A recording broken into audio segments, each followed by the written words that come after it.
Today, I want to talk about an interesting patient with a pretty significant asymmetry in breast position. And specifically, what I want to talk about is something called dual plane. Now, dual plane is not when you make a connection and you have to take two planes to get to where you're going. Dual plane is what we call the release of the muscle in breast surgery. So a lot of patients ask, is my implant going to be above the muscle or below the muscle? And the answer is, it's actually in both. So the muscle that we're talking about is the pectoralis major, the pec muscle. Now, when we are putting in a breast implant, we make an incision in the muscle. That muscle runs from your sternum up to your shoulder. So the muscle sits in this direction. What we do is we make an incision in the lower border of the muscle and release it up towards about the 2 o'clock position on the sternum, on the breastbone. That allows the implant to descend, to come down, to take on that nice natural shape. If you don't release the muscle, the implant sits very high and it looks very strange. It looks very, very fake. So the muscle has to be released. Now, when we talk about dual plane, there's actually several forms of dual plane. There's dual plane 1, dual plane 2, and dual plane 3. And it basically depends on how aggressive the surgeon is in releasing the muscle.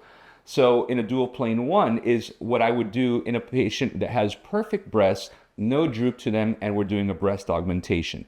When the breast is a little bit droopy, we can sometimes get away with not having to do a lift by being a little bit more aggressive with that muscle release. That is called a dual plane 2. And this patient was the perfect example of when to use a dual plane 2 because I used a dual plane 1 on the right side and a dual plane 2 on the left side. So you can see the right side is a perfect breast. This is a absolutely perfect breast. All of the breast mass is above the fold here. On the left side, though, she is ptotic. She has a droop. So the fold would be sitting right about here. So there is breast overhanging that fold. And that, of course, bothered her. So instead of doing a breast lift on this side, which obviously entails more scarring, what I did was I released the pec muscle, which again goes in this direction up to the shoulder. I released it more than I released this one. And as you can see, and this is a very fresh post-op, just a couple of weeks, we got very nice symmetry, and that there's no longer any breast tissue overhanging that fold. She has beautiful symmetric cleavage, her breasts are nice and round, so all that without having to do any additional scarring.